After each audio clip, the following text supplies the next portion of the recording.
Hello friend, આજના વિડીયોમાં આપણે જોઈશું ફિગર ઓફ સ્પીચ, પછી વિલિયમ શેક્સપિયરની નોવેલ ટીમિંગ ઓફ ધ શ્રુ. ત્યાં આખો ક્વેશ્ચન જોઈશું કે એમાં કેટલા પોઈન્ટ્સ લખી શકાય એવા છે. પછી આપણે જોન ડન જોઈશું, જોન ડનની poem songs, the bait, lovers infiniteness, from holy sonnet 1, a hymn to godfather.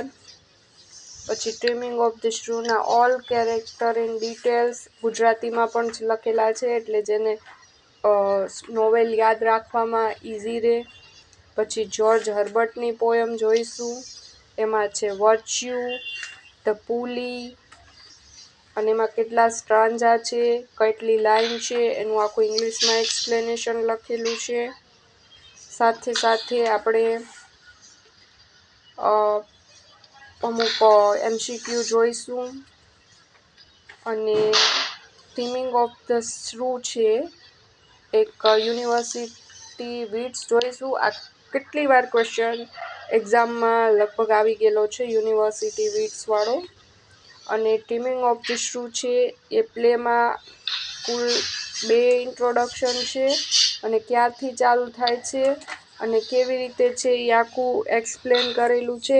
કેટલા કેરેક્ટર છે, કયા કેરેક્ટરનો કયા કેરેક્ટર સાથે રિલેશન છે એ પણ આખું એક્સપ્લેન કરેલું છે, જેથી આપણે જ્યારે ક્વેશ્ચનનો આન્સર લખવાનો થાય ત્યારે આપણે ઇઝીલી આન્સર લખી શકીએ.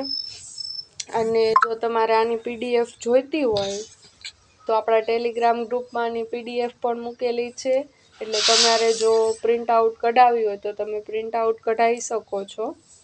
અને જો તમારે સ્ક્રીનશોટ પાડીને પ્રિન્ટ આઉટ કઢાવી હોય તો એ રીતે પણ કઢાવી શકો છો. અને જો ચેનલ પર નવા આવ્યા હોય તો વિડીયોને લાઈક કરજો, ચેનલને સબસ્ક્રાઈબ કરજો. Thank you.